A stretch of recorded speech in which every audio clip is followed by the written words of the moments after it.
When you hear the word insulin, you may think of a drug taken by people who have diabetes. While this is true, what you may not know is that insulin is one of the many hormones created in the human body. Insulin is important to the body. It allows blood sugar, or glucose, to get into cells to provide them with energy. When you eat, your body breaks down food into glucose in your small intestine. This is your body's source of energy for everything it does, from working and thinking to exercising and healing. Glucose travels through your bloodstream looking for individual cells that need energy.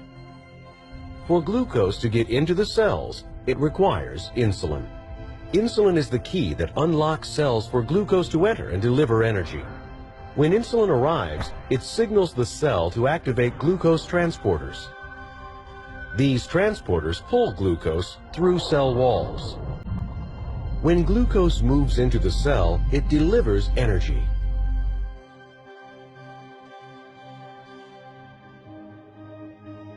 Insulin is normally produced in the pancreas. When glucose enters your bloodstream, the pancreas matches it with the right amount of insulin to move glucose into your cells.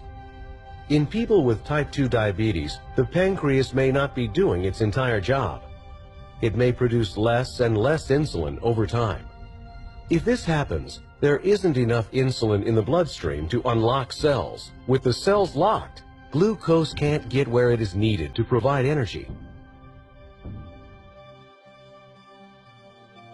In some type 2 diabetes patients, cells build up a resistance to insulin.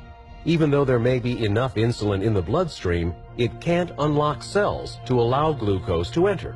As a result, it takes more insulin to find the right key to unlock the cell for glucose. This makes it more difficult for cells to get the energy they need. When glucose can't get into cells, either because there isn't enough insulin or because the body is resisting it, glucose begins to build up in the bloodstream. As a result, all that energy is wasted. It does not get to cells where it is needed. Without glucose in your cells, they lack the energy they require to keep your body working. Talk to your doctor to see if insulin might be right for you. Use our customizable discussion guide to help lead that conversation. CD52 normally sits on the surface of cells, immune cells, and we haven't previously known what it does. But we have found that when T cells in the immune system are activated, they release CD52, and CD52 then dampens down the activity of other immune cells, including T cells. So this CD52 mechanism, when we block it, in an animal model of type 1 diabetes, the animals rapidly develop type 1 diabetes. And we found that in humans who are at risk for type 1 diabetes, that they have a deficiency of the cells that make the CD52 factor that causes the dampening down of the immune response. So we think this mechanism is not only just there in the background to dampen down cells, but without it, the immune system may get away and cause autoimmune disease. So that immediately suggests that CD52 as a molecule is a potentially very important therapeutic agent that might help us prevent and treat autoimmune diseases like type 1 diabetes or other autoimmune diseases like multiple sclerosis or rheumatoid arthritis, inflammatory bowel disease, and so on. There are dozens of autoimmune diseases, but the principles are the same for all of them. Well, in Australia, approximately 120,000 people have type 1 diabetes.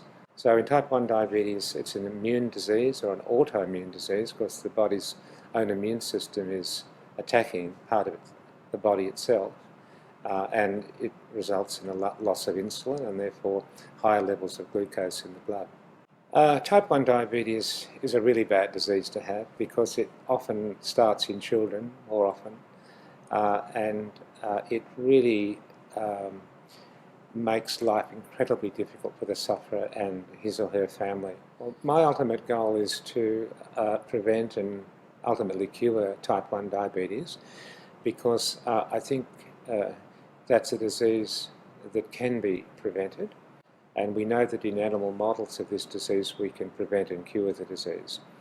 So it gives me great hope that that will be translatable into humans, and hopefully in the not too distant future.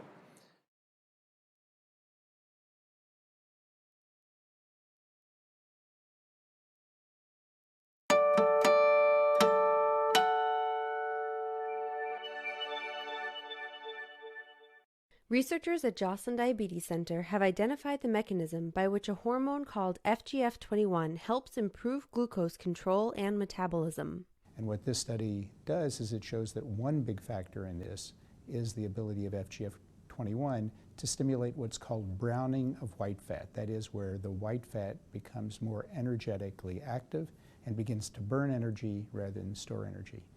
This improves weight loss, and it also improves glucose levels. FGF21 is secreted by the liver. The researchers wanted to know if the hormone's beneficial actions depended on insulin signaling pathways in liver tissues, so they knocked out those pathways in some of the subjects. They then pumped FGF21 into the subject's systems for 2 weeks. If FGF21 was dependent on those pathways, there should have been no improvements in glucose metabolism. And what we found was that even without insulin signaling in liver, FGF21 could still improve glucose metabolism. And subsequently, of course, we showed that's in large part because of these effects on fat. To prove this, they removed the brown fat from the subjects, showing that the beneficial effects were a result of white fat browning rather than just the activation of brown fat.